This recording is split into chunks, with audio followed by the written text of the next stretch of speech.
Well, it's wonderful to be here. I want to start off by thanking Jyotish and Devi so much for the amazing beginning to the week and just giving us the reminder, the strong encouragement that consciousness is everything. How we change our consciousness will depend on what our life is, and we can do anything with our consciousness.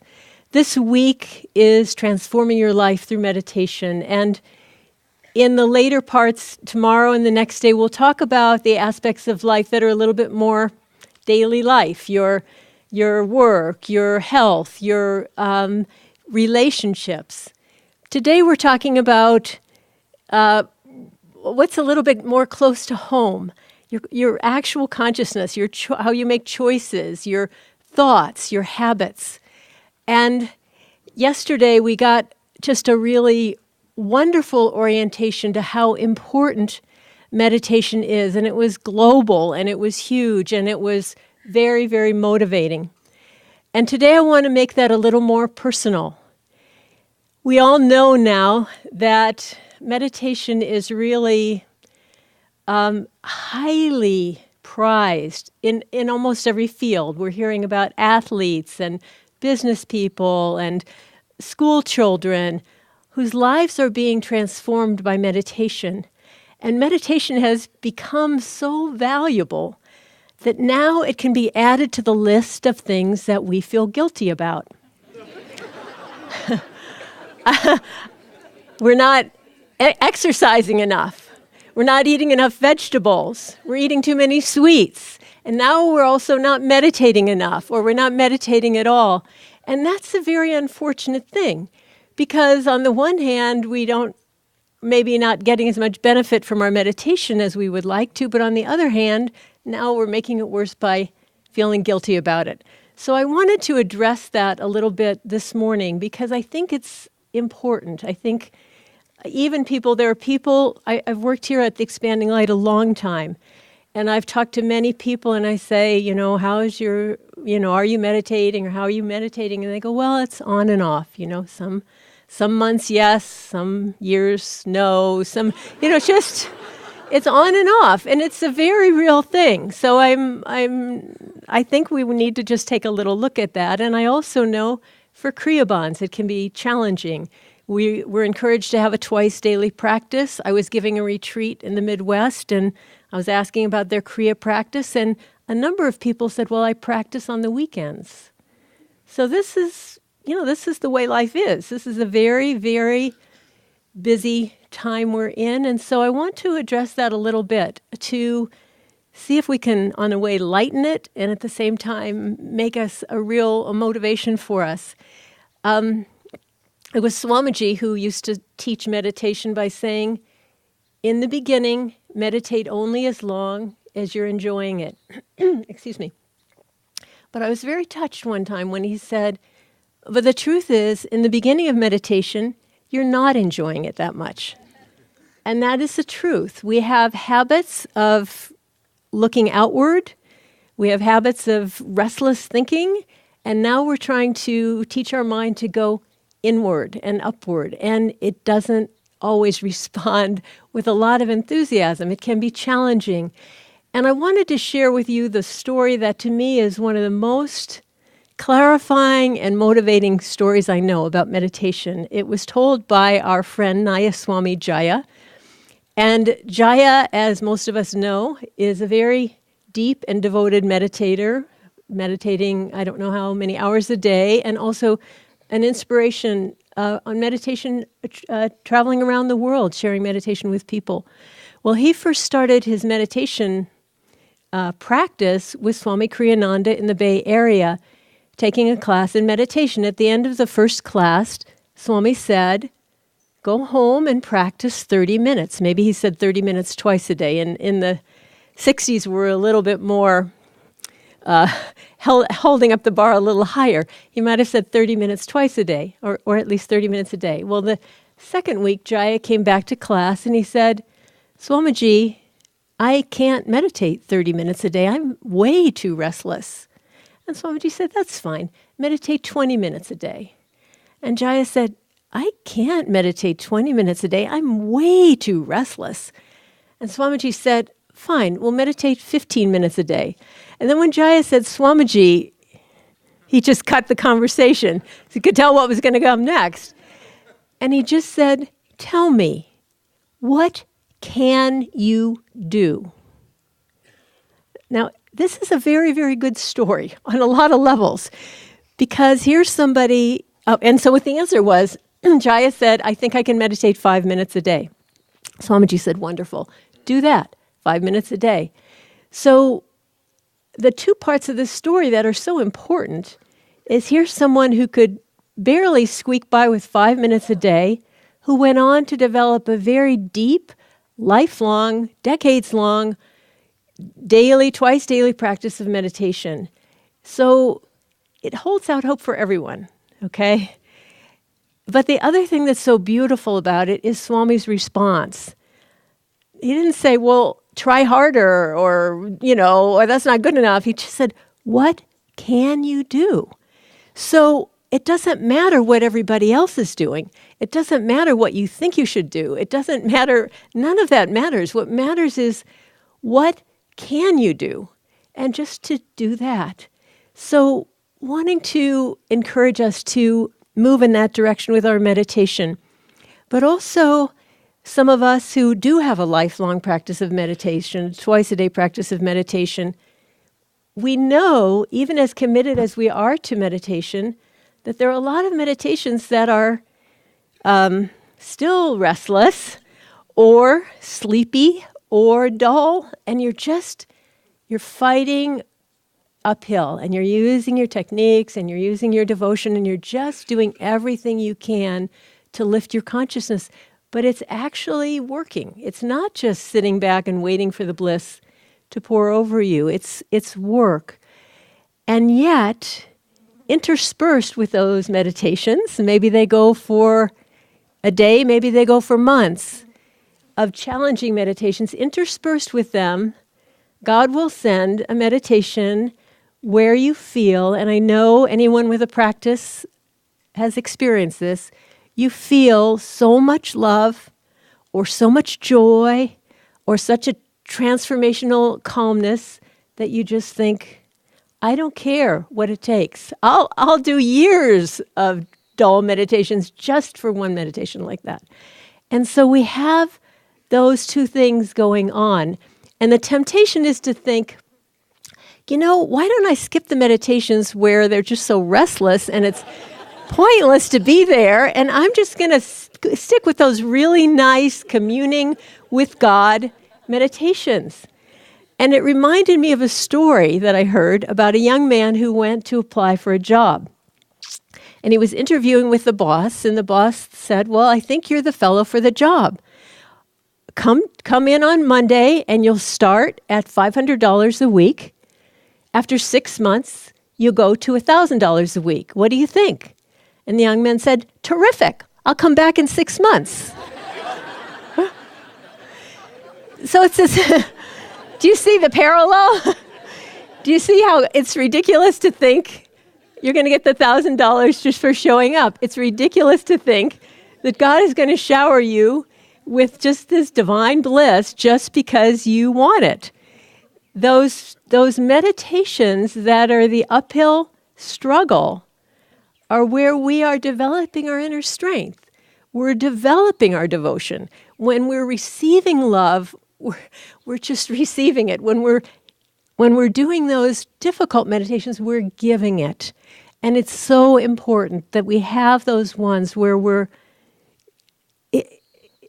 working on ourselves. We're not just coasting downhill with our hands in the arms and just enjoying the ride. We're actually working on it, and we're developing our muscles. So don't think that the times that you sit there and just go, I don't think I said Hong Sum more than one time.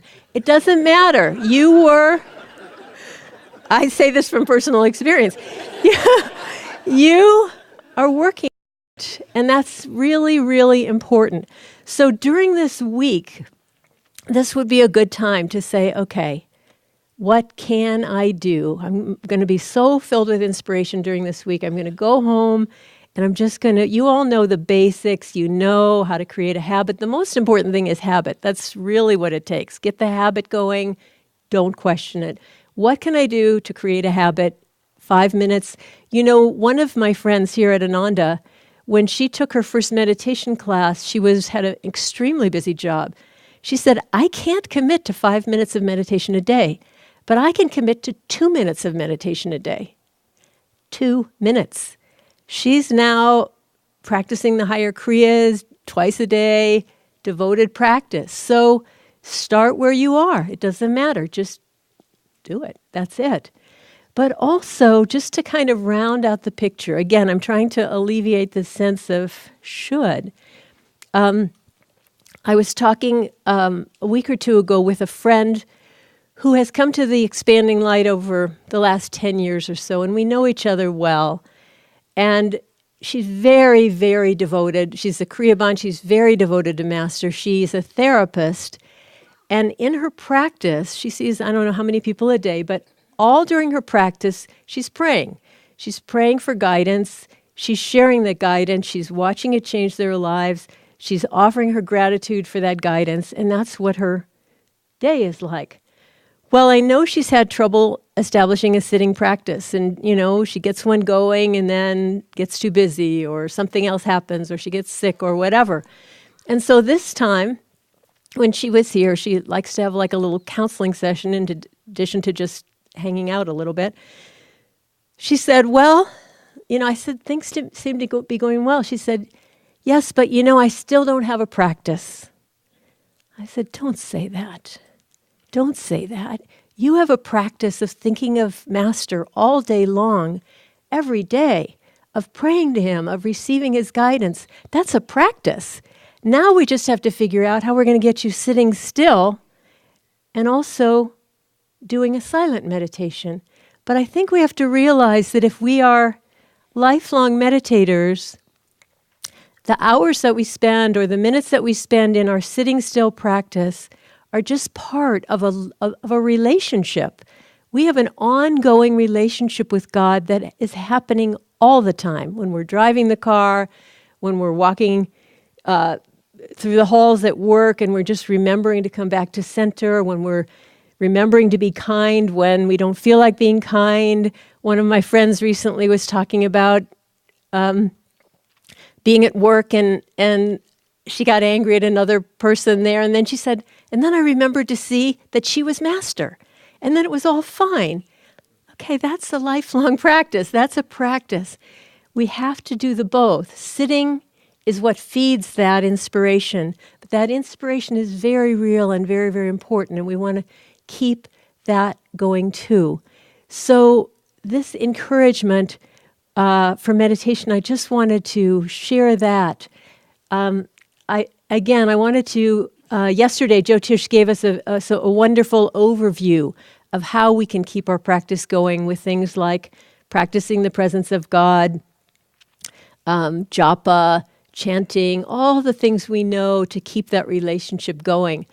But I've been thinking about 3 that are sort of not in that level of category, but they are worth talking about. I've been thinking about a word that I think we need to eliminate from our lives. And I don't think you're going to be able to guess what it is. It's a pretty benign word. It's a conjunction. I think it's a conjunction. And the word is because. Because. Now, because can be fairly harmless, but it can also appear in sentences like, I am angry because. I don't like this person because. I can't do that because. And when it's used in this way, suddenly because is now the introduction to a story on why I can't keep my consciousness high.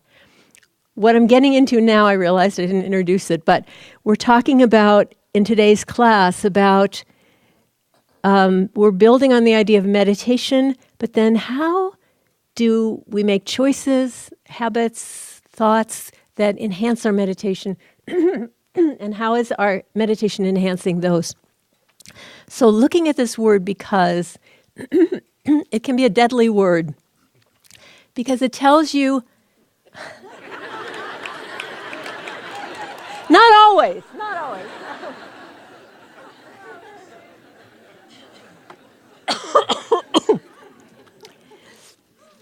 It signals to you the fact that your current consciousness is fine just the way it is because something else is making it be that way. So you don't have to do anything about the fact that you're angry or you can't do that or you don't like that person. But if we eliminate the word because, suddenly we say, I'm angry. Okay, that's not going to be okay for us because we're people who are seeking higher consciousness. We're going to have to do something about that. I don't like that person. Oh, I better change my consciousness. I can't just say I don't like them because they were mean to me, they rear-ended my car, whatever they did to you. You can't go there. You just have to say, I don't like that person, therefore I need to change my consciousness. And I want to share a story that taught me this in a very beautiful way, and it's a valuable story. This happened some years ago in the community. I have a friend, but I noticed that this friend, over the years, whenever we were in sort of little groups of people, would be talking to everyone else, but they would never be talking to me. And so I thought, they don't talk to me because they don't think that I'm worth talking to, or I'm worthy enough, or whatever. I had a little story of why they didn't talk to me, and thanks to the story, I was annoyed about that. And so I did what I highly recommend that we all do, and I think most of us do, when you feel out of connection. You take it into your meditation. At the end of your meditation, you hold that person in the light. And so I was doing that for quite a while, but I was doing it, and again, this is not an unfamiliar thing to do. Why was I doing it? So that they would change. Of course. If I hold them in light long enough, it will all be well. But that wasn't happening, and so I maintained my annoyance, and I continued to hold them in light at the end of meditation. So, I wasn't stopping. I just was at a stalemate, so to speak.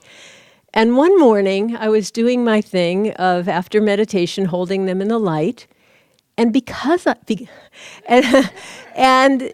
whatever, I was doing that, and so I said it's not always a bad word. Anyway, the fact that I was doing that, I suddenly got this feeling inside myself that said, how do you treat that person? Are you friendly to them? Are you talking to them? Well, no, I wasn't. I kind of wrote that off a long time ago. Well, they don't talk to me because they don't like me, therefore I'll just pray for them. And so I realized there was a lack. And the lack wasn't in them, the lack was in me. And so I thought of this person, and I began to, sitting in my meditation room, think of them as my pal, my best pal, bathing them in appreciation, love, friendship, good humor, just good energy, just like you would feel toward any friend. And so I ended my meditation. I felt very good, very happy. I felt much better inside myself. And I came over to the expanding light where Swamiji was giving some kind of a satsang or Sunday service. And so the dining room was a little bit filled with people waiting around to go into that satsang. And this person walks into the dining room from way across the room, walks right over to me, and starts talking to me for 20 minutes. And I thought, I think Master is trying to tell me something here. It's not out there. Jyotish gave a very dramatic example of the woman who had cancer, and she changed her consciousness, and the cancer was gone. Well, this is much more close to home. If we've got something that's not working, how can we change our consciousness so that we are ready for something different to happen? Another friend told me a story that's similar but different, but valuable. One of the guests here said that she had a abandonment issue from childhood. And she found that in whatever circumstance she was, she never quite felt she belonged. She always felt like a little bit of an outsider, and she never could figure out how to deal with that. And she went to the Moksha Mandir and was meditating there. And she felt that Swami Kriyananda healed her of that issue from her past. And the amazing thing was that when she went out and she started talking to people, they started talking to her, nothing outwardly had changed in her circumstances except her consciousness. And it was different. So this is where we're working all day long. So I know it happens throughout the day. One little thing comes along, oh, you're frustrated. Oh, your feelings are hurt. Oh, you're confused. Oh, you're fearful. Whatever it is, it's just consciousness. And we just want to say, what can I do now to lift my consciousness? Not to expect that the world around is going to change, but that you can change. And if you change, everything else changes. Well, there's another editorial thing we can do with our consciousness, and basically that has to do with editing our thoughts. Swami Kriyananda talked about, as many of you know, he wrote about 150 books, and he edited them tirelessly, again and again and again. And what he said, I look at every word, and every word has to justify its existence. Is this word necessary? Is it the right tone? Is it the right vibration? Does it create the right setting? Is there a better word? Is this the best thing? Should it be here? Well, I think we could do the same thing with our thoughts. How many of our thoughts really shouldn't be there? You know, they have to do with somebody else's life. They have to do with something that makes you feel fearful or worried or angry. They take you out of connecting upward. In the autobiography, what is it that Sri Yukteswar says? What more powerful words are there than just simply God is? Nay, God. Just the word God, that in itself. Is this taking me in the direction of God? So we want to take a look at what's in there and say, is this thought justified? There's a little mark you use when you're editing with pencil, and it goes like this. And I just had one of those thoughts this morning, and I just went, whew, take it away. Not necessary. There is a woman in our community who had a rather dramatic experience of this. She is a mother of 2 teenage daughters, and she had a very rough marriage, and so they had a very rough upbringing. And meanwhile, in the course of all of this, she got onto the path very, very devotedly, very devoted to Master, meditating on him and talking with him and taking her heart to him in a beautiful way. Well, her daughters, when they were in junior year in high school, the toll of their earlier lives began to weigh on them, and they weren't going to school. One of them was ridden with anxiety. She couldn't leave the room, basically. She was so anxious. Her twin sister was regularly committing suicide. I mean, and not obviously successfully, but they were taking trips to the emergency room because of this suicidal behavior. So she had a situation that, just hearing about it, and not being a parent, I mean, I would be racked with fear. I can't imagine it.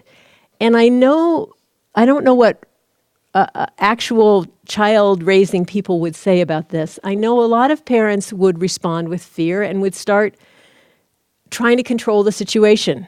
Okay, I'm taking away your cell phone if you don't, you have to go to school, you have to take this medication, you have to see the doctor, you have to go to a therapist, you have to do all these things, or you can't, and start trying to use the power position to make something happen because they were so afraid. And I'm not criticizing that at all. I don't know what I would do. But what this woman did was extraordinary. She went to her altar, and she felt Master saying to her, you cannot take your fear to those children. You have to leave your fear with me at the altar. For those children, you have to give them only love, only your unconditional support, whatever they want to do. You can't decide what they want to do. You have to honor the fact that they are 16 or 17 years old and they have a lot of maturity behind what they're doing. You have to honor that. You have to give them love. You have to give them support and no fear. Fear must be left at the altar. And I'm sure she must have spent a lot of time at that altar, but she also followed the instructions. And she just gave those kids love. Okay, what do you want for lunch? Okay, what do you want for dinner? Did everything she could to keep them supported. And they ended up, she researched how to make up your, schooling.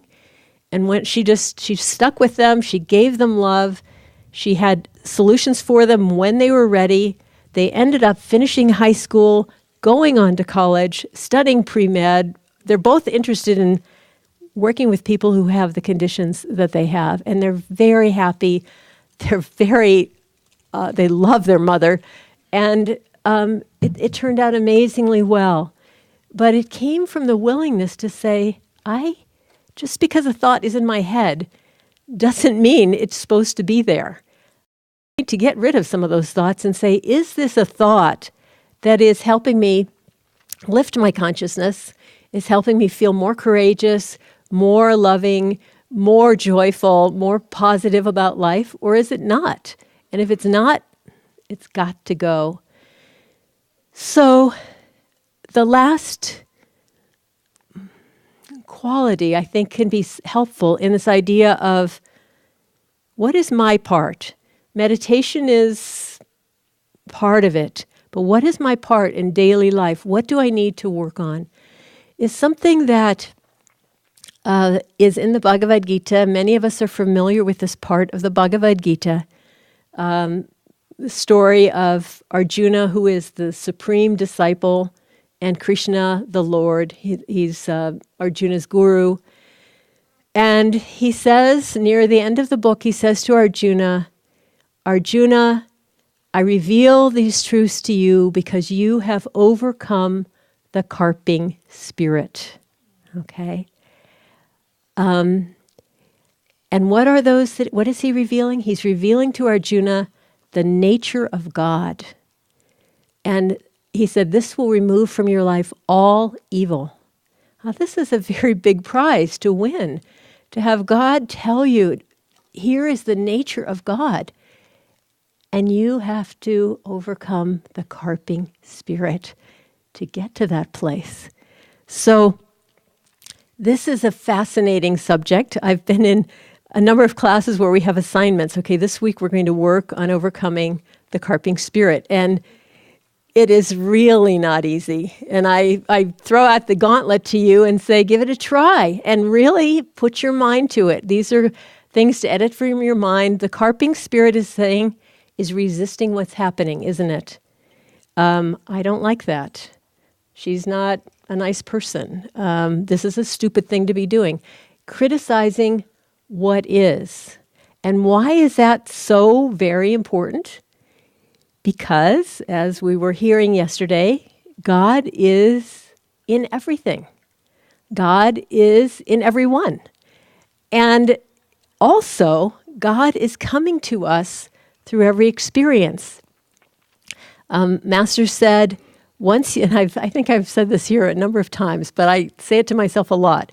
Once you set foot on this path, not one thing comes to you by accident. It comes when you're ready to receive it.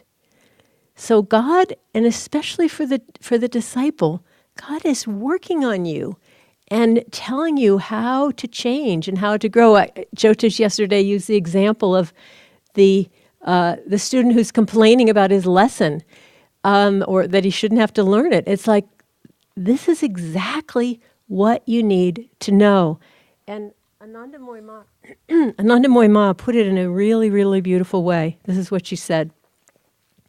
In whatever circumstances you're placed, tell yourself, it is all right. This is necessary for me. It is God's way of drawing me to his feet. So let me be content. I'm going to read this again, but I want to first say something because I'm speaking to a group of Westerners, primarily Americans. And the American consciousness, a little bit, if you're not a really totally, the devotion aspect doesn't overweigh it. The American consciousness goes, well, wait a minute. I can change my circumstances, and I should change my circumstances. And that was a quality that Master loved in Americans, that we just said, we can do whatever. We don't like things the way they are, we'll change it, and we'll make them better. And that is a great quality. And at the same time, there are things that do not respond. Things that do not change, loss of a loved one, illness, they aren't fixable in the way that you would like to fix it with the American go-get-'em spirit. So I'm going to read this again now. In whatever circumstances you're placed, tell yourself, it is all right. This is necessary for me.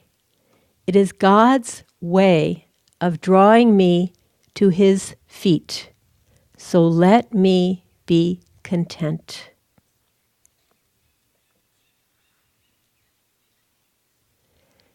In the autobiography of a yogi, the grandson of Lahiri Mahashai says, I don't know why this part of the book always intrigues me.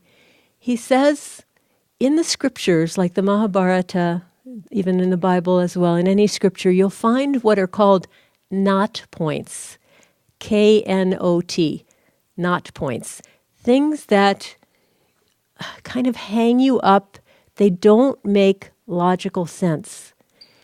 And I won't go into that too much, but the Mahabharata looks on the surface like it's a war story, the good guys against the bad guys, but there are little stories in there that don't make sense in that way. And that is because when you unravel that knot, you find that it's not a war story, it's a story of our own inner consciousness, the good against the bad, and that we have to see it in a different way. But if we didn't look at those knot points, we wouldn't know that. Well, the same is true in our lives, isn't it? We have those knot points. Why is this happening? Why can't I change? Why is this working out this way? I can't get a handle on it. And just as with the knot points in the scriptures, we have to go deeper inside.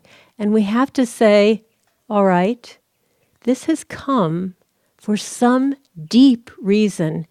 It's a knot point for me because it is probably the most important thing I need to learn in this lifetime. And it's not easy for me, but I have to go inside and I have to relax with that and I have to accept that. And if we do that, we often find a flowing and changing answer. I'd like to end this talk by just saying, Jyotish said yesterday we have good news and bad news. Well, we have good news and bad news. The bad news is this life is not designed for your personal pleasure. Sorry about that. But the good news is this life is designed for our liberation. So what I'd like to do now, we have a little extra time, and I thought we could do a few exercises to help us lift our consciousness. Hopefully, here at Spiritual Renewal Week, you're in a pretty uplifted consciousness, but you might not always be. And so maybe you can remember some of these exercises. We're going to do a few of the double breathing. We're going to do, these are Yogananda's energization exercises. We're going to do an affirmation of Yogananda's, and we're going to do a meditation of Yogananda. And as we do it, try to feel Yogananda was wholly and 100% positive, upward flowing energy. And try to feel that energy filling you and directing all your energy upward. So let's please stand and draw your hands together. And we're going to just, again, focus on yourself, focus on your center, focus on Yogananda's power. And let's do 5 of the deep breathing exercises. Double breath. Fill yourself with positive energy.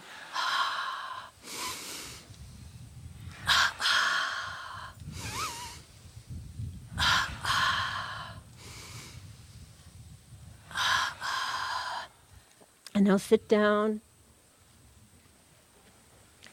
And we're going to do one of Yogananda's most wonderful affirmations, the affirmation for psychological success. We'll do it twice. First we'll do it aloud, and then we'll do it at the point between the eyebrows. So repeat after me, first aloud. I am brave, I am strong. Perfume of success thoughts blows in me, blows in me. Perfume of success thoughts blows in me, blows in me. I am cool, I am calm. I am cool, I am calm. I am sweet, I am kind. I am sweet, I am kind. I am love and sympathy. I am love and sympathy. I am charming and magnetic. I am charming and magnetic. I am pleased with all. I wipe away all tears and fears. I wipe away all tears and fears. I have no enemy. I have no enemy. I am the friend of all. I am the friend of all. I have no habits. I have no habits. In eating, thinking, behaving. In eating, thinking, behaving. I am free. I am free. I am free. I am free. I command thee, O attention. To come and practice concentration. On things I do. On works I do. I can do everything. When so I think, when so I think. In church or temple. In prayer mood. My vagrant thoughts against me stood. And held my mind from reaching thee. And held my mind from reaching thee. Teach me to own again. Oh, own again. My matter-souled mind and brain. That I may give them to thee. In prayer and ecstasy. In meditation and reverie. I will worship thee. In meditation and seclusion. I will feel thine energy. Flowing through my hands in activity. Lest in sloth I lose thee. I will find thee in activity. Now focus your mind at the point between the eyebrows and repeat it after me silently. I am brave, I am strong. Perfume of success thoughts blows in me, blows in me. I am cool, I am calm. I am sweet, I am kind. I am love and sympathy. I am charming and magnetic. I am pleased with all. I wipe away all tears and fears. I have no enemy. I am the friend of all. I have no habits. In eating, thinking, behaving, I am free. I am free. I command thee, O attention, to come and practice concentration on things I do, on works I do. I can do everything when so I think, when so I think.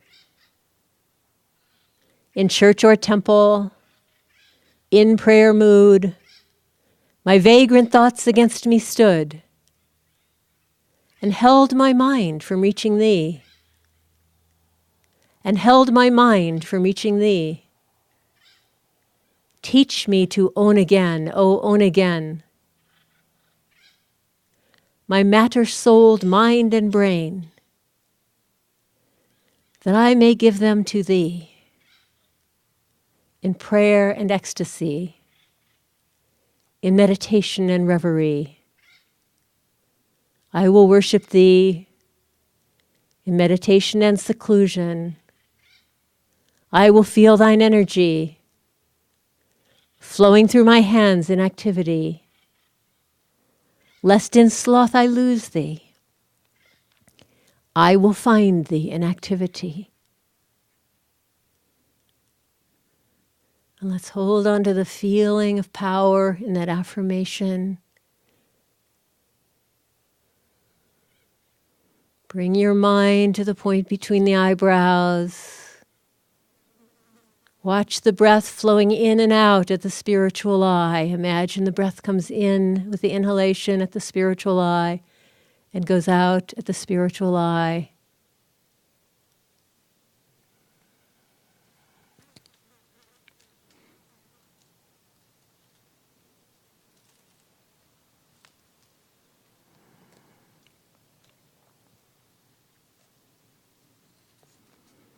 And now hold your mind still at the point between the eyebrows. I'm going to read these words of masters. During meditation, the yogi feels the power of concentration in the will center at the point between the eyebrows, and also experiences a feeling of complete peace throughout his body. When he wants to scour from the brain cells the seeds of past failure or sickness, he must direct that peace and concentration power to be felt in the entire brain. In this way, the brain cells become impregnated with peace and power, and their hereditary chemical and psychological composition is altered. So take that sense of peace and concentration that you're feeling in your body and at the point between the eyebrows, and feel that in the entire brain. Feel your whole brain and mind being uplifted and transformed.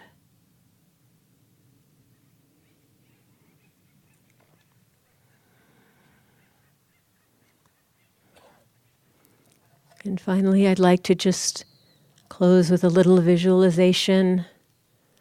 I've been doing it on our land, but you can also do it in the community or the country that you're from. Let's imagine standing around us are our 5 masters. They are 10 stories high, or 20 stories high as you can imagine. Their height reminds us of their power. And their vibrations are flowing down on all of us, permeating this land, blessing all the people, the plants, the animals. The new temple site is being infused by the masters with their power. And that power And that light is going beyond the boundaries of Ananda, creating a strong energy of harmony, surrounding this community on the ridge, only goodness around us. And that harmony, that power of the Masters is flowing out around the world. And it's not losing in strength, it's gaining in strength as it goes, spreading around the globe, touching the hearts of people with a touch of God's presence, reminding them where their true happiness lies, within their own selves. Om. Peace. Amen.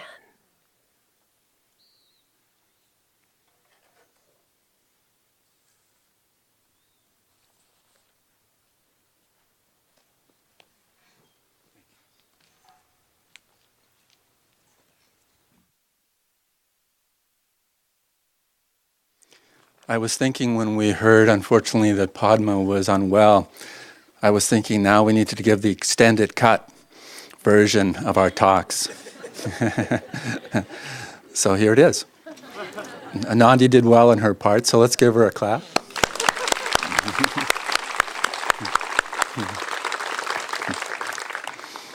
I was thinking yesterday when Jyotish was giving us that wonderful image when he said, we can look behind us here, or you can look forward and see the lake behind us and see it as separate. But in reality, of course, it isn't. It's not there separate from who we are. It's one and the same as who we are.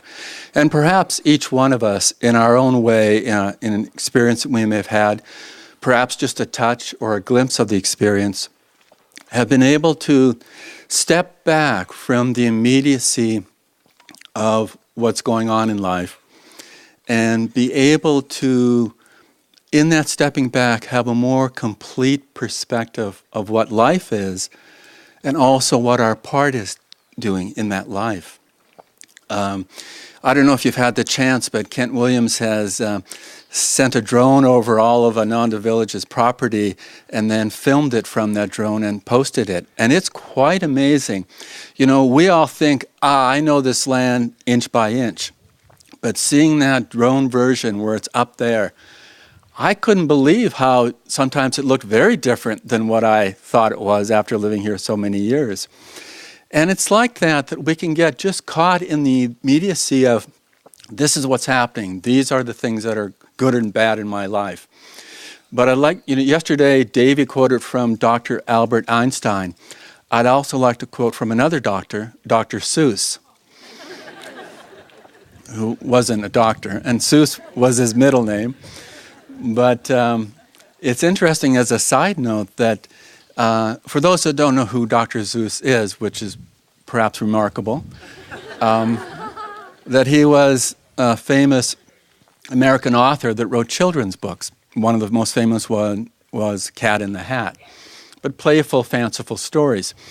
And someone mentioned to him, I think his publisher, that it would be good if he could write books that really could be read by everyone, including children, of course, but even adults that maybe weren't that literate. And so this friend of his came up with 300 words that were the basic words that everything else could be built on.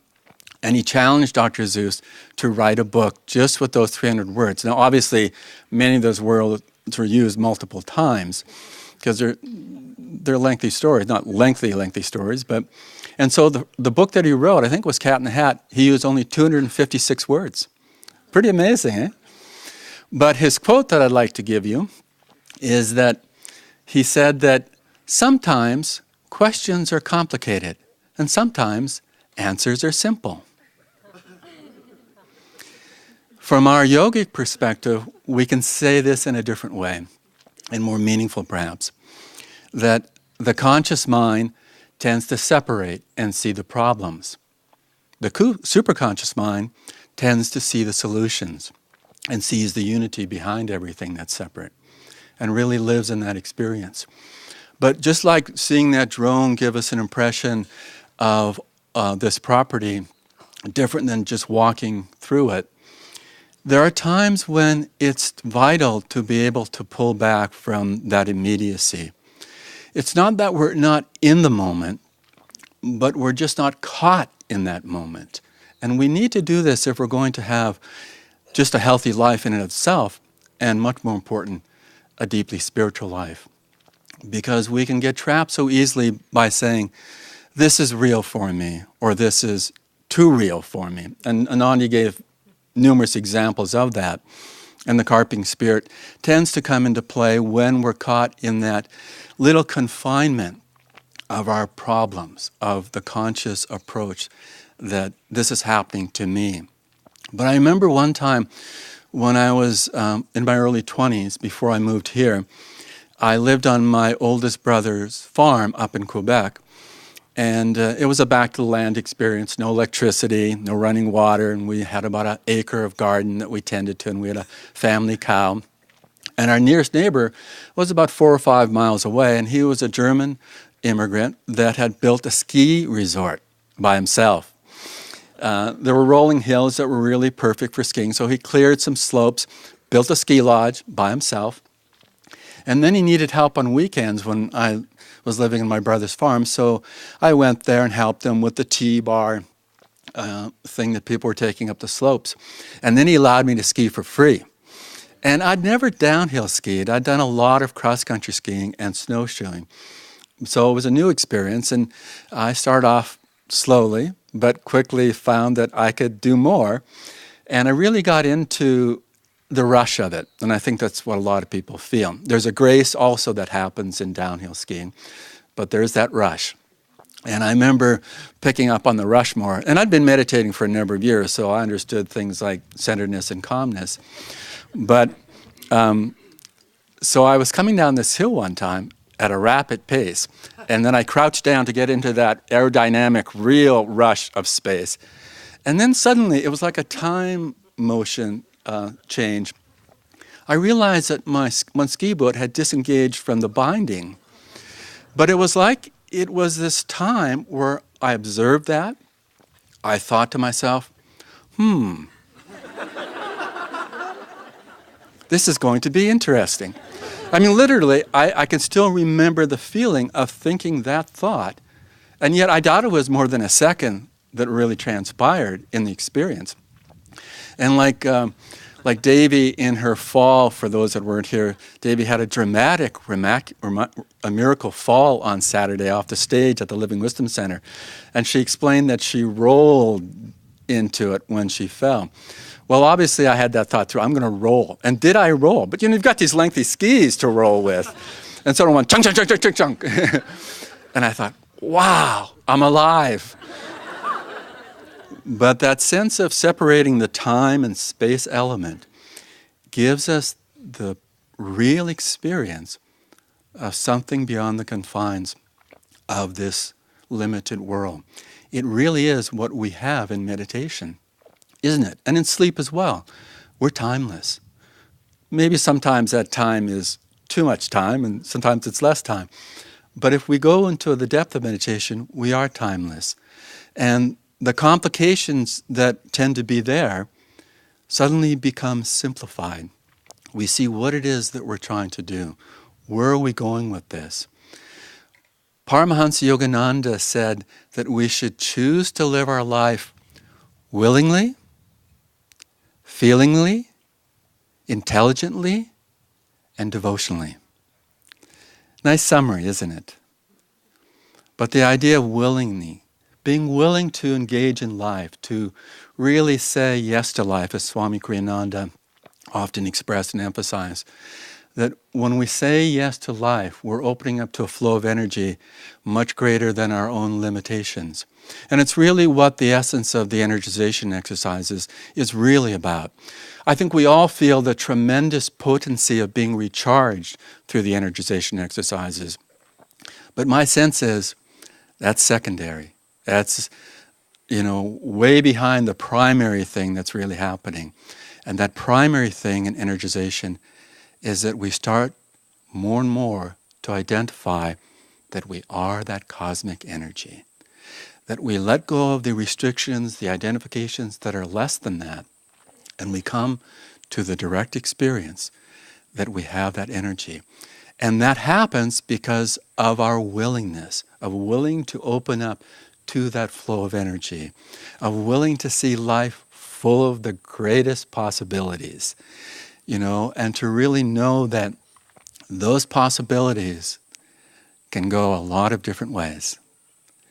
And we really have that choice, moment by moment, time and time again, to know that we can move to the experience of fulfillment. It may not be fulfillment we arrive at.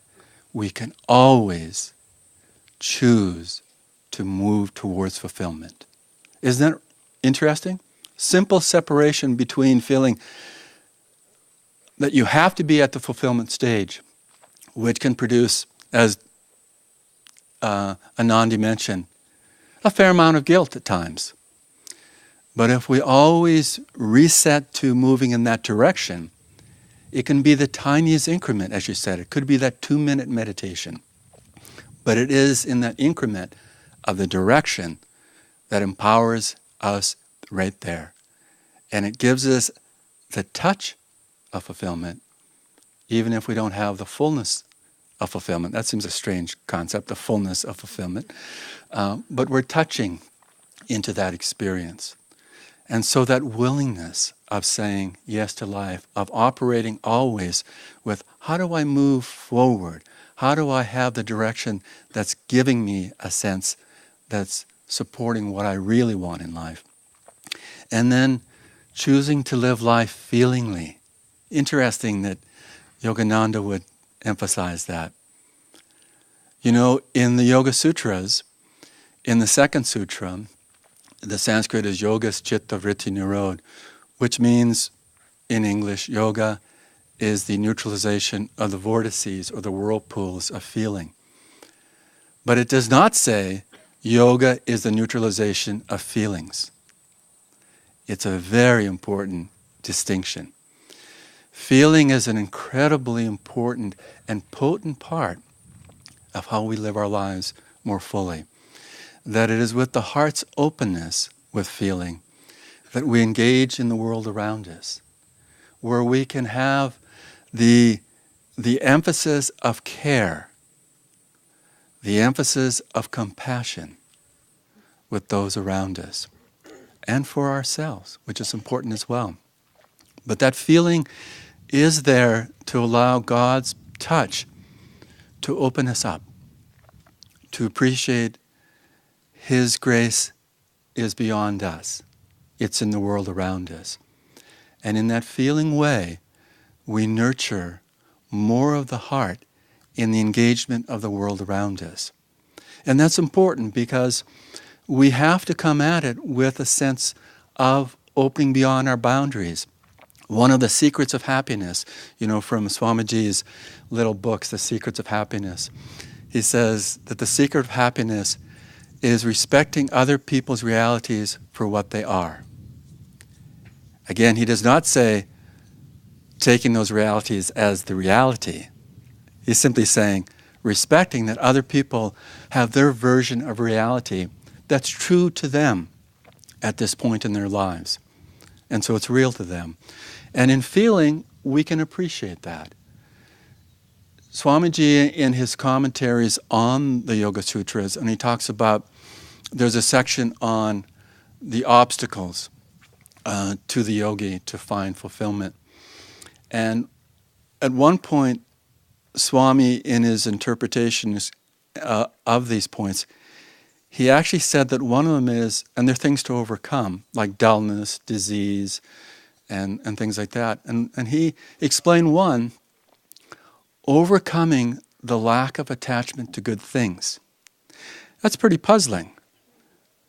And it's that word attachment that snags us, of course. But really what he's saying, it's overcoming the tendency to back off of feeling your experience in life as a touch of grace. Isn't that a nice way to understand that? It's opening up to that touch of grace, feeling that touch of God's presence in our lives. And then he says choose to live your life intelligently. Now, that doesn't mean we have to have IQs that are super high. Again, if you think about it less as a static position for us and more directional, each one of us can open up to that cosmic intelligence and let it reverberate in our consciousness. That we're choosing the right things. We're opening up to wisdom. We're able to see, to act, and to move forward with what is right in our lives. You know, that prayer of Yogananda's, may I reason, may I will, may I act, but guide thou my reason, my will, and my activity to the right path in everything.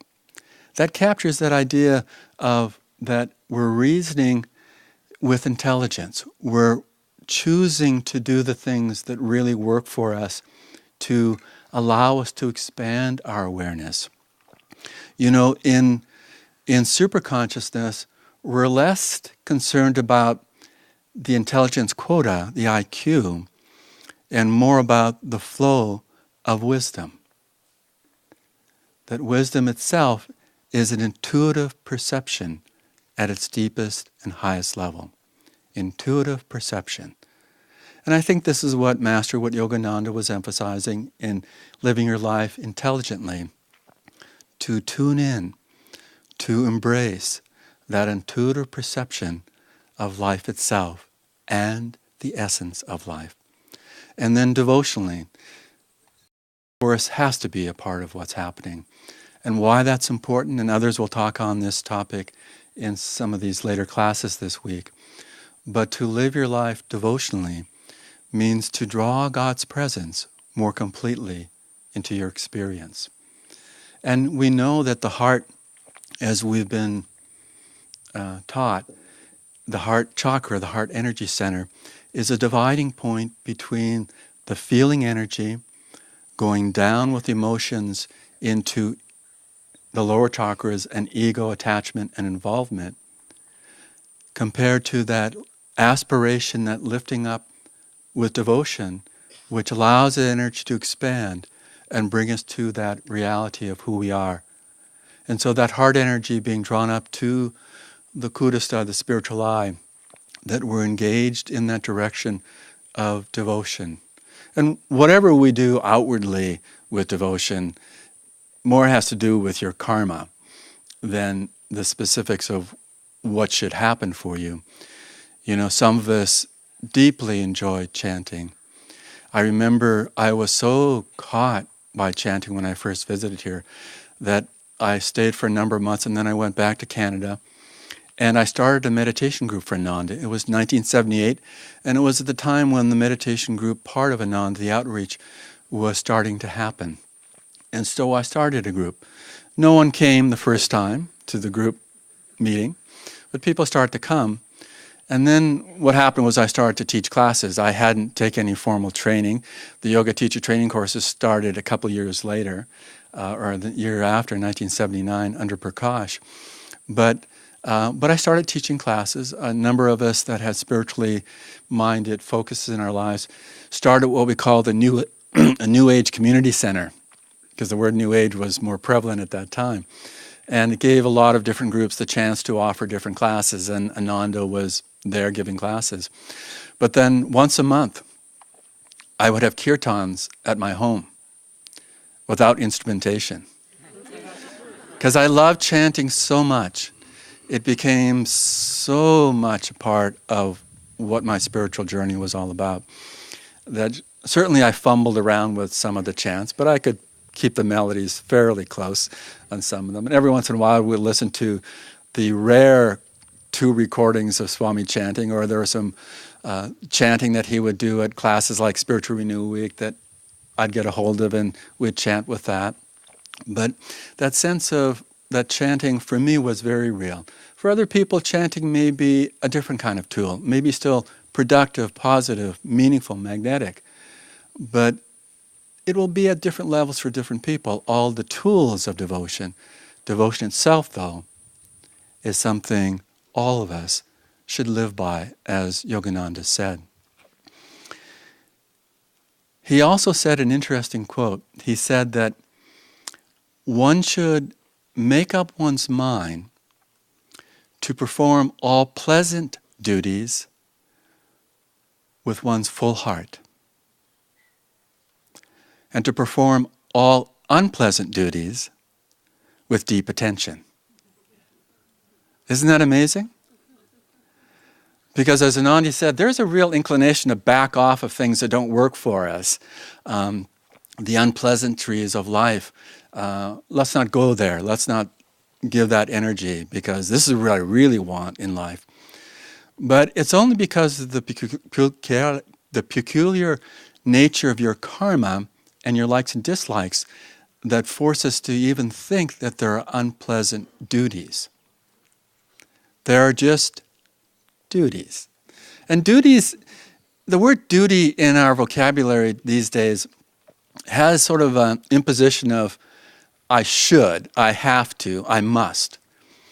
But duty is more seen from another perspective, is the ennobling acts of us being in the world. The ennobling acts of being in the world. A very different connotation there. So we don't see duty as being heavy. I mean, we hear the word duty bound and we feel, yeah, I guess I should do this. I really should do this. They told me I should do this. But if we change it to an ennobling act, to feel that flow of movement, of energy, and consciousness, then we can move mountains, even when it isn't, quote, on the pleasant side of things. But isn't that amazing that we can always see that we've got a choice? You know, back in the early 1980s, and I'm going to ask Narani and Nitai to correct me on some of the details, that the grade school children put out a coloring book. It was a little booklet, actually, and I think it was a fundraiser. But the title of the coloring book was From Bummers to Blessings. And I still have my copy somewhere in a box. But, and I think, again, this is where I'm not sure of the details, I think it was like 9 and 10-year-olds that did this, so keep that in mind as I tell you about this. So on the left-hand page was, remember, it's a coloring book, was the bummer. So there was a line drawing that you could color in, and then it had a descriptive of what that bummer was. And then on the right page was a line drawing and a descriptive of what the blessing from that bummer would be. And the one example I'll share with you was the bummer was this child, this boy, that the bag of groceries that he was carrying home from the grocery store had split at the bottom, and all the groceries had tumbled down onto the pavement, including the eggs that, you know, broke and went on the pavement. So that was the bummer. Now remember, these are 9 and 10-year-olds. So take a moment, don't tell me, I'm just mentally going to ask you, just mentally picture what a blessing would be for you, and don't yell at me with it. But just take a moment and feel, close your eyes and tune into, okay, if I was a 10-year-old child and this happened to me, what would be a blessing in this circumstance?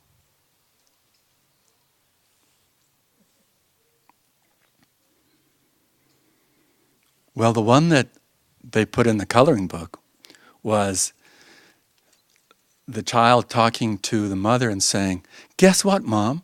When the eggs broke on the hot pavement, I learned how to fry eggs."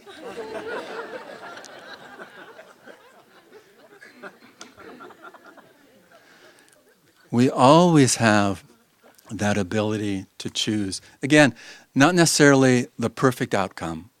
And again, that ties us up. That entangles us, thinking that we need to have the perfect outcome. What we need to do is open up to that there's a blessing inherent always. And how do we simply open up to it? And part of that is also being an instrument to bless others. That the more that we can see ourselves less isolated, as I said before, respecting other people's realities for what they see them as, that we nurture that connection with people that won't necessarily be in our natural habitat. You know, they're not people that we would necessarily spend time with, but we probably bump into millions of those people in our lifetime. You know, some of them have rough edges, some of them are seemingly polar opposite to spiritual values. But there's always that possibility that who you are, being tuned in, can convey beyond any words can, and perhaps even beyond any actions can, something that resonates with the soul in the other person. You know, we use the term soul call, that we allow ourselves to nurture that soul call in the world around us. What others will do with that, that's up to them. That's where we need to have dispassion and non-attachment.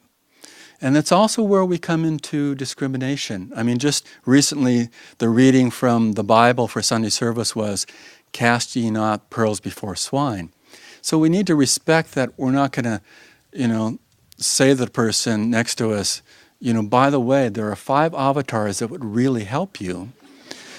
And I can teach you to meditate.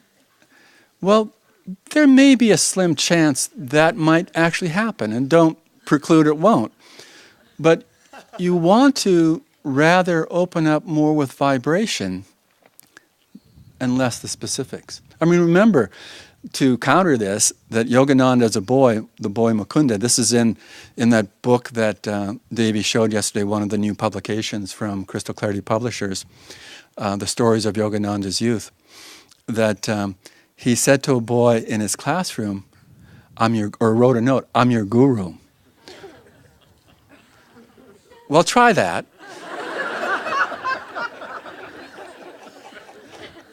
It may not work.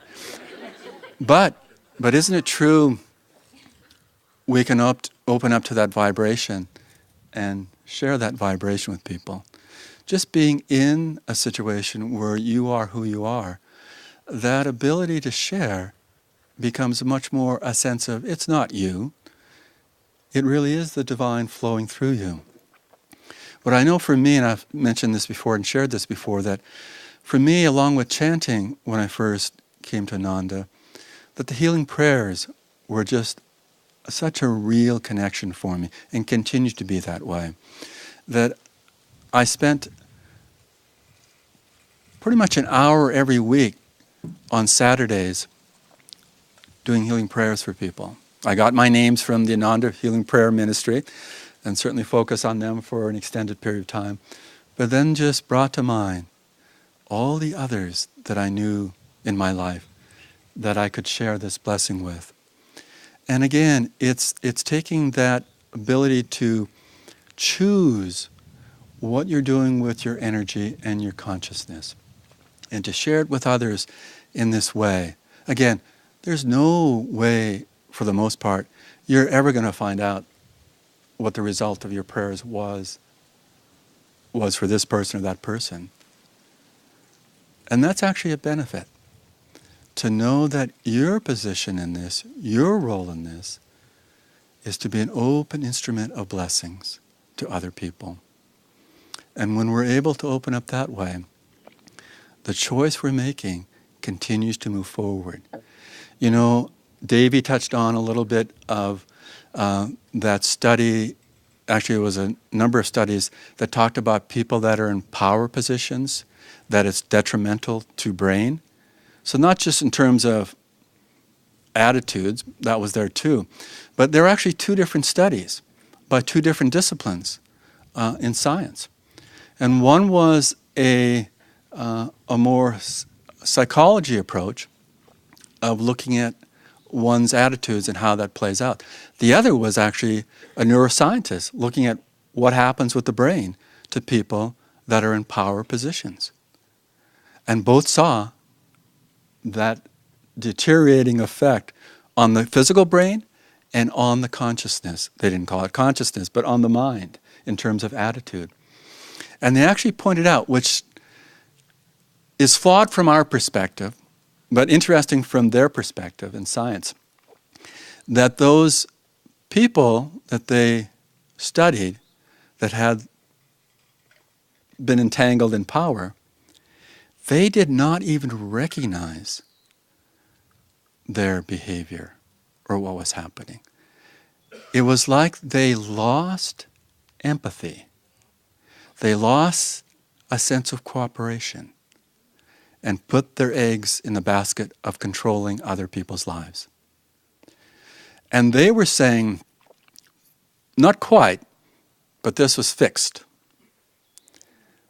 But from our perspective, as Davy said, she used the word, and Peter Van Houten, our resident doctor, Kriyacharya, has often said in classes here at Spiritual New Week, the brain is always malleable, no matter how encrusted it is with something, or lacking in patterns in the brain that move towards empathy. There's always the possibility of change. And that's why Be the Change applies to everyone on the planet, not just for us meditating. That we open up to those possibilities. When I got into the teachings of Yogananda, and specifically from Swamiji's additions to them, I really tuned in also to the yoga asanas, the yoga postures. And I don't do that many asanas, but I've been doing asanas every day for over 40 years. And I'd like to just touch on one posture, because the postures, in a sense, are like microcosms of the macrocosm of our lives. Not many people pick up on that, but it's true, and I'll show you here. So the one pose I'm going to emphasize here is Bhujangasana, the cobra pose. And it's one of the backward bends. And when we get into Bhujangasana, we're lying on our bellies, on our front down. And the first step is to lengthen the legs and the toes behind us, to feel that we're already lengthening into the experience of energy flow. And then we place our hands in one position or the other at the sides of our chest. And then we just lightly lift the head off the floor and feel it extending, opening up so that it's not going to crunch back as we float the head up. We're not trying to just bend it back. We're trying to open up to a flow of energy that's graceful, lifting. And then, depending on the strength of people's backs, ideally using the back muscles only, we then start to raise up. But before that, we make sure that we're grounded in the pelvic area, that we're, in a sense, pressing the pelvic area down to create foundation. And we can help that by gently, firmly squeezing the buttock muscles to help sense that we're firm in that foundation position. So we're solid. We've got something to move from. And then leaving the pelvic area on the floor and the navel on the floor, with those back muscles, if we have them, we can gracefully lift up. And then we can use the hands or arms, depending on the position, to support that. The tendency, though, especially for new people learning this pose, as they lift up, they lift their shoulders up. It's very common. And guess what happens when you do that? You just bring a focus of tension into the pose. I mean, there's tension in the pose no matter how you do it. I'm not trying to be naive here or fool you. But the difference is, the whole flow of energy suddenly gets obliterated, and you're just tuning into the tension in the shoulders. So instead of pushing up and lifting the shoulders, the ideal is to let the shoulders melt down away from the ears and feel the chest, especially the heart chakra, opening up as the head floats up. There's just a sense, there's a grace, there's a flow. And the mental affirmation that Swami suggested for this pose is, I rise joyfully to meet each new opportunity.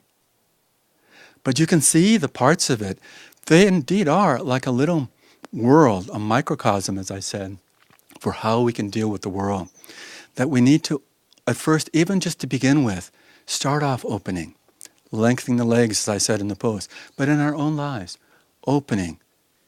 And then create a foundation. a strength, a stability, a sense of being grounded that's really solid for each one of us. And then to feel we're opening up to the flow that isn't just a straight line, but a sense of grace that floats and lifts us up, and feeling that heart. So you can feel this. This is, in essence, the spiritual journey. From that groundedness, we offer the openness of the heart up to the spiritual eye. I rise joyfully to meet each new opportunity. And it's a real experience that we have. So I'd like to end, now that I've done my extended cut version of this talk, again, much like Ananda, but slightly different, of an experience. So I want you to close your eyes, sit upright, use your posture. Just as I explained in the Cobra pose, use the posture as a way to start opening up to the possibilities. But feel relaxed, shoulders relaxed, chest open, spine extended. And just breathe diaphragmatically. So abdominal breathing. As you inhale through the two nostrils smoothly, evenly, feel that gentle extension of the abdomen outward. And as you exhale, gently bring the abdomen back in as the exhalation smoothly moves through and out through the nostrils. And be with it completely. Just do a number of repetitions.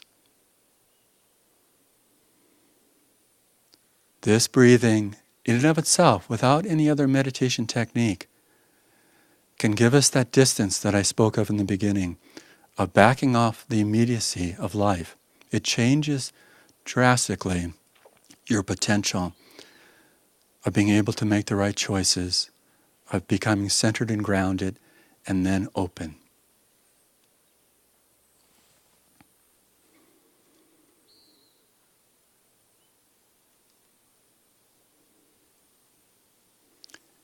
Then continue with your eyes closed, and I want to just say out loud one of the prayers from the Festival of Light, but you can just remain silent and tune into it mentally. This is a very deeply touching part of the Festival of Light ceremony. Lord, we offer up the little light that is in us into thy blazing light of infinity. Grant us the grace to know thee, and make us ever increasingly pure channels of thy love to all.